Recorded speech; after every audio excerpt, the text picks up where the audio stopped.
News express میں آپ کا خیر مقدم ہے۔ میں ہوں آپ کا میزبان محمد امین۔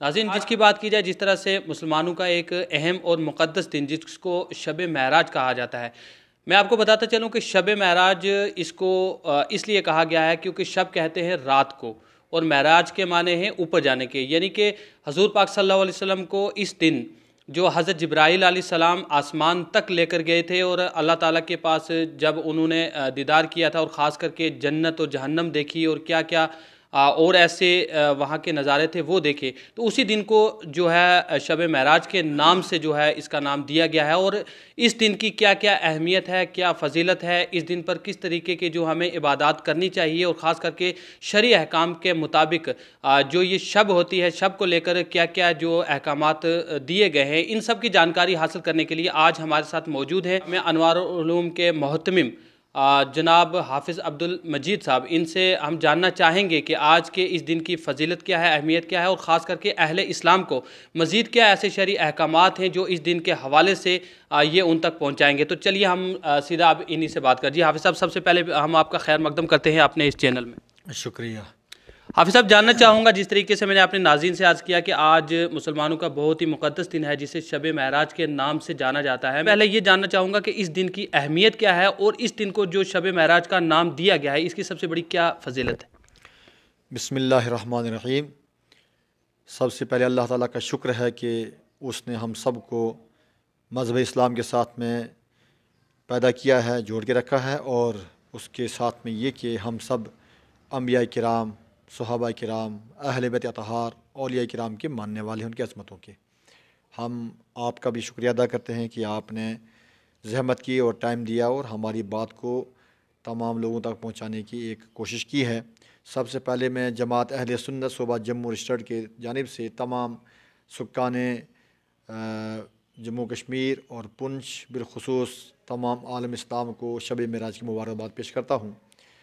جیسے کہ آپ اکثر لوگ جانتے ہیں کہ شب معراج جو ہے 26 رجب اور 27ویں شب کو جو ہے اللہ رب العزت نے اپنے پیارے حبیب مکرم نبی کونین حضرت محمد مصطفیٰ صلی اللہ علیہ وسلم کو مسجد حرام سے مسجد اقصیٰ اور پھر آگے کا بھی سفر طے کروایا، اور ساتوں آسمانوں سے آگے جا کر کے راتوں رات واپس تشریف لائے۔ اسی سفر کا نام معراج ہے۔ حدیث پاک کے اندر یہ لفظ ملتا ہے کہ اراجا بی، اللہ نے مجھے اونچا اٹھایا، اونچا لے گیا۔ اس کی تفصیل اگر آپ دیکھیں گے قرآن مقدس کے اندر 15ویں سپارے میں سورہ بنی اسرائیل کے آغاز کے اندر پہلی آیت میں رب فرماتا ہے بسم اللہ الرحمن الرحیم، سبحان الذی اسریٰ بعبدہ لیلا من المسجد الحرام الی المسجد الاقصیٰ الذی بارکنا حولہ لنریہ من آیاتنا انہ هو السمیع البصیر۔ یہ قرآن مقدس کی آیت ہے، سورہ بنی اسرائیل کی پہلی آیت ہے۔ یہ یوں تو سب اللہ کے بندے ہی ہیں، چاہے وہ اللہ کی بندگی کریں یا نہ کریں، آپ تو جانتے ہی ہیں سب اللہ کے بندے ہیں۔ تمام مذاہب کے جتنے بھی لوگ ہیں وہ سب اللہ کے بندے ہیں، اور اللہ کے بندوں میں نمرود بھی آیا، حامان بھی آیا، قارون بھی آیا، شداد، یہ سے بھی اللہ کے بندے ہیں، لیکن بندوں میں بڑا فرق ہے۔ یہاں پر جو رب نے خصوصی طور پر ذکر کیا اپنے بندے کا، اس سے مراد اللہ نے اپنے پیارے حبیب کائنات کے والی حضرت محمد مصطفیٰ صلی اللہ علیہ وسلم کے لی ہے۔ سب سے پہلی چیز تو یہ کہ بہت سے لوگ اس معراج شریف کے سفر پر مکمل طور پر اتفاق نہیں کرتے ہیں، اعتراضات بھی کرتے رہتے ہیں، لوگوں کا ایک اپنا سلسلہ ہوتا ہے، لیکن رب نے جو ہے چونکہ رب کائنات عالم الغیب والشہادہ ہے، اس نے پہلے ہی سے ہی فرمایا سبحان الذی اسریٰ، پاک ہے وہ ذات، یعنی اس سفر کو آپ دنیا کا سب سے طویل عظیم سفر کہہ سکتے ہیں، سب سے یہ سفروں میں سے سب سے عظیم طویل سفر یہ ہے۔ اور سفر کرنے والی کی ذات وہ کون سی ہے؟ وہ ہے وہ جن کو ہم بولتے ہیں رحمت للعالمین، شفیع المذنبین، حضرت محمد مصطفیٰ صلی اللہ علیہ وسلم کی ذات ہے۔ اور یہ سفر پر لے جانے والی کون سی ذات ہے، یہ سفر کرانے والی کون سی ذات ہے معراج کی شب؟ یہ ذات خداوندی ہے، خالق کائنات، خالق کل، خالق ارض و سما۔ خداوند قدوس نے جو ہے اس سفر معراج شریف کا جو ذکر ہے وہ قرآن پاک کی اس آیت کے اندر فرمایا ہے۔ رب فرماتا ہے کہ پاک ہے وہ ذات جو لے گئی اپنے خصوصی بندے کو راتوں رات مسجد حرام سے مسجد اقصیٰ تک۔ یہ بات بھی قابل غور ہے کہ رب کائنات نے بالکل وضاحت کے ساتھ فرمایا کہ پاک ہے وہ ذات جو اپنے مخصوص بندے کو، خاص بندے کو راتوں رات لے گئی شب معراج کو مسجد حرام سے مسجد اقصیٰ تک۔ تو جب رب کائنات نے خود اعلان فرما دیا ہے تو پھر اب اعتراض کی کوئی بات نہیں ہے۔ دوسری بات یہ ہے کہ معراج شریف کے تعلق سے یہ بات بھی قابل غور رہتی ہے اور لوگ اس پر بات کرتے رہتے ہیں کہ یہ کیا یہ معراج جو ہے حضور کی یہ جسم و روح کے ساتھ ہوئی یا کہ عالم رویا یعنی خواب کے اندر ہوئی، روحانی طور پر تھی؟ تو جمہور فقہا محدثین بلکہ صحابہ کرام کا اس پر اتفاق ہے کہ پیارے آقا نبی کونین حضرت محمد مصطفیٰ صلی اللہ علیہ وسلم کو جسم و روح کے ساتھ میں عالم بیداری کے اندر معراج ایک بار ہوئی ہے۔ اس پر سب کا اتفاق ہے اور یہی اہل سنت و جماعت کا مذہب ہے اور یہی ان کا جو ہے آگے پیغام بھی ہے کہ یعنی کہ جسم و روح کے ساتھ میں اور عالم بیداری میں جو ہے یہ معراج ایک بار ہوئی ہے۔ اس کے علاوہ 33 معراجیں اور بھی جو ہے ہمیں کتب و تاریخی کتابوں اور حدیثوں میں ملتا ہے۔ بہرحال جو روحانی طور پر سرکار دو عالم نبی کریم صلی اللہ علیہ وسلم نے اپنے پیارے رب کو دیکھا ہے یعنی کہ عالم رویا کے اندر وہ کئی بار دیکھا ہے، اس پر بھی سب کا اتفاق ہے۔ یہاں سے لفظ عبد سے یہ بات بھی ثابت ہو جاتی ہے کہ جب سرکار تشریف لے گئے تو یہ خواب کی بات نہیں تھی یا نور کی بات نہیں تھی، روحانی بات نہیں تھی، بلکہ یہ جسم و روح کا تعلق تھا، تب یہ ہوئی۔ اب ایک تو بات یہ ہے، دوسری بات یہ کہ شب معراج کو مسجد حرام سے مسجد اقصیٰ تک جو سفر ہوا ہے وہ کیسے ہوا ہے؟ یہ ایک سواری تھی جس کو براق کہا جاتا ہے۔ اس براق کی تشبیہ ہم دنیا میں نہیں دے سکتے ہیں، ایسی کون سی سواری ہمارے پاس، ہم اس کا ذکر نہیں کر سکتے، نہ ہمارے پاس الفاظ ہیں نہ کیفیات ہیں ہم بیان کر سکیں۔ البتہ وہ ایسی سواری تھی جس کو براق کہا جاتا ہے، اور براق جو ہے برقن سے بنا ہے، اس کا مطلب ہے بجلی، یعنی کہ وہ جو سواری تھی اس کی جہاں نگاہ جاتی تھی وہاں پر قدم جاتا تھا۔ تو یہ تو مسجد حرام سے مسجد اقصیٰ تک کا یہ جو سفر ہوا ہے بالکل مکمل طور پر جو زمینی سطح سے ہوا ہے، زمین پر چل کے اڑ کے نہیں ہوا ہے۔ اور پھر یہ تو روایات کے اندر آپ نے سنا بھی، دیکھا بھی ہوگا، پڑھا بھی ہوگا کہ مسجد حرام بیت المقدس کے اندر جو ہے مسجد اقصیٰ کے اندر سرکار دو عالم حضرت محمد مصطفیٰ صلی اللہ علیہ وسلم کی آمد سے پہلی تمام انبیاء کرام وہاں پر تشریف فرما تھے اور آپ نے وہاں پر امامت فرمائی اور سارے انبیاء کرام نے آپ کی پیچھے نماز بھی ادا کی ہے۔ وہاں سواریوں کو باندھنے کا الگ سے انتظام تھا۔ پھر وہاں سے جو سفر آگے شروع ہوتا ہے وہ اس کا دوسرا حصہ ہے سفر معراج کا، معراج شریف کا دوسرا حصہ تھا۔ تو جو زمین سے اٹھ کر فضاؤں میں خلاؤں میں، آسمان ہی نہیں بلکہ آسمانوں میں، آسمانوں سے بھی آگے، اور کتنا آگے اس کو بھی ہم بیان نہیں کر سکتے۔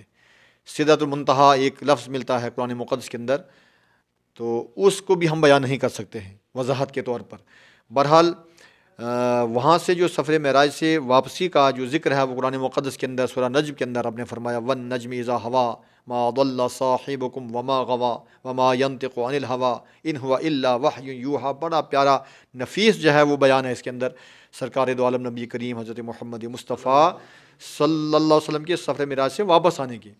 تو اس موقع پر چونکہ لمبی بات نہ ہو جائے، ہم پہلی بات تو چونکہ آج کل لوگ زیادہ لمبی بات سنتے نہیں ہیں اور سوشل میڈیا کو آج لوگوں نے ایک دنیاوی دھندا بھی بنایا ہوا ہے۔ اللہ کا شکر ہے کہ ابھی بھی کچھ ایسے لوگ ہیں کہ جو دین کی خدمت اس سوشل میڈیا کے ذریعے سے بھی کرتے ہیں۔ اللہ تعالیٰ ان کو اس کا بہتر صلہ عطا فرمائے اور اللہ تعالیٰ آپ کو بھی دو جہاں کی عزتوں سے مالا مال فرمائے۔ دیکھیے پہلا پیغام یہ ہے، چونکہ بہت سے سوالات یہاں پر سامنے تھے، اس میں ایک چیز یہ تھی کہ شب معراج کو کیا کرنا چاہیے۔ شب معراج کو جو شب کرتے ہیں، شب بیداری کا مقصد کیا ہے کہ سب سے پہلے مساجد میں یا گھروں کے اندر جو ہے سارے لوگ اکٹھے ہو جائیں اہل ایمان، اور اکٹھے ہو کر کے اس معراج شریف کی تمام واقعے کو تفصیلاً اصلاً سنداً جو ہے سنیں، علماء کرام جو مسند ہیں ان سے سنیں کہ اس کے واقعات کیا ہیں۔ بلا وجہ گھر بیٹھے اعتراضات نہ کریں، اگر کہیں خدشات ہیں، شکوک و شبہات ہیں یا لا علمی ہے تو اس کا ہمیں قرآن مقدس نے فرمایا فَاسْأَلُوا أَهْلَ الذِّكْرِ إِن كُنتُمْ لَا تَعْلَمُونَ، اگر تم نہیں جانتے ہو تو اہل علم سے پوچھا کرو۔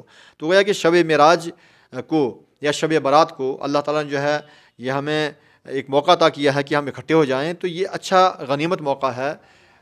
آپ مساجد کے اندر بیٹھیں اور معراج شریف کے فلسفے کو علماء کرام جو صلاحیت مند ہیں ان سے سماعت کریں اور اس سے پوچھیں بھی اور اس کو ہمیں تسلیم بھی کرنا ہے. کہیں ایسا نہ ہو کہ ہم ضد بازی میں ہر درمی میں آ کر کے قرآن مقدس کی آیات کا جو ہے انحراف کرتے رہیں، منکر ہوتے رہیں، تو اس میں ہم وبال میں پڑ جائیں گے. دوسری بات یہ کہ جب مسلمان اکٹھے ہوتے ہیں اللہ کے گھر کے اندر تو یہ اچھا موقع ہوتا ہے کہ ذکر و اذکار، درود و سلام، توبہ استغفار، تلاوت قرآن، مساجد کی حاضری، یہ تو نور نالا نور ہے.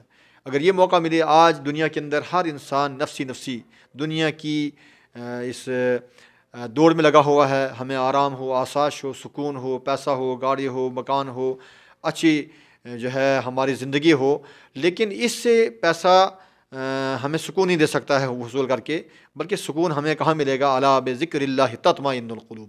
تو ہم گزارش کریں گے کہ آپ موقع نکالیں. التماس ہے، گزارش ہے کہ آج دن میں ریسٹ کر کے رات کو 2 ہی گھنٹے، 1 ہی گھنٹہ آپ مساجد میں بیٹھیں، سارے بیٹھیں، مل کر کے بیٹھیں. کبھی کبھی ایسا بھی ہوتا ہے کہ جب نیک مجالس میں انسان چلے جاتے ہیں تو ہم جیسے جو گناہ گار ہوتے ہیں تو اللہ تعالیٰ ان نیک مجالس کے صدقے میں گناہوں کو اللہ تعالیٰ معاف فرما دیتا ہے. تو ایک تو یہ کریں. اور تیسری بات یہ ہے کہ بہت سے لوگ آتے ہیں کہ جو مساجد میں آ کر کے شب برات کو یا شب معراج کو یا شب قدر کو نوافل پڑھتے ہیں، تسبیح پڑھتے ہیں، قرآن پاک پڑھتے ہیں. ان سے ہماری گزارش یہ رہے گی کہ آپ اگر ہمارے ذمہ فرض نمازیں قضا ہیں تو فرض نمازیں قضا ہو رہی ہیں، پورے جمعے کے جمعے غائب ہیں، ہماری 8 دن نمازیں نہیں پڑھی ہیں اور شب معراج آ کر کے ہم نافل پڑھتے رہیں گے، تو یہ حکم نہیں ہے شریعت کا. بلکہ شریعت کا حکم یہ ہے کہ اگر نمازیں آپ کی قضا ہیں تو سب سے پہلے ہمیں اپنی نمازوں کا مکمل طور پر حساب لگانا ہے، تو وہ نمازیں ہم ادا کریں. اور ان شبوں کے اندر بھی اگر ہمارے ذمے کچھ نمازیں ہیں تو ہم وہ قضا نمازیں ادا کریں، تاکہ وہ نمازیں ہماری قضا ادا ہو جائیں تو پھر نوافل کا بھی درجہ اس میں ہم ادا کریں گے تو اس میں انشاءاللہ ہمیں ثواب ملے گا، درجات ہمیں بلند ملیں گے. اور چوتھی بات یہ ہے کہ جو اضطرابی کیفیات ہیں اس وقت پوری دنیا کے اندر اور ہمارے جموں کشمیر کے اندر، تو آج 2-3 سال سے سارے لوگ پریشان ہیں. چاہے معاشی اعتبار سے آپ دیکھیں گے، ملازم تو وہ پریشان ہیں، مزدور تو وہ پریشان ہیں، ہمارے تاجر تو وہ پریشان ہیں، ہمارے سکول والے، مدرسوں والے، مسجدوں والے. بے چینی کا ایک ایسا سلسلہ ہے کہ بظاہر وہ ختم ہوتے نظر نہیں آتا ہے. تو ہمیں یہ اچھا موقع اللہ نے دیا ہے کہ ہم ایسی شبوں کے اندر جو مقدس راتیں ہیں، مقدس لمحات ہیں یا ایام ہیں، ان میں اکٹھے ہو کر کے دل توڑ کر کے اور آپس میں مل کر کے مخلص اللہ کے بندے ہو کر کے اس اللہ کی بارگاہ میں رجوع کریں، استغفار کریں، گڑ گڑائیں، توبہ کریں، شرمندگی کا اظہار کریں اور اللہ کی بارگاہ میں اللہ کے محبوب کا وسیلہ پیش کریں.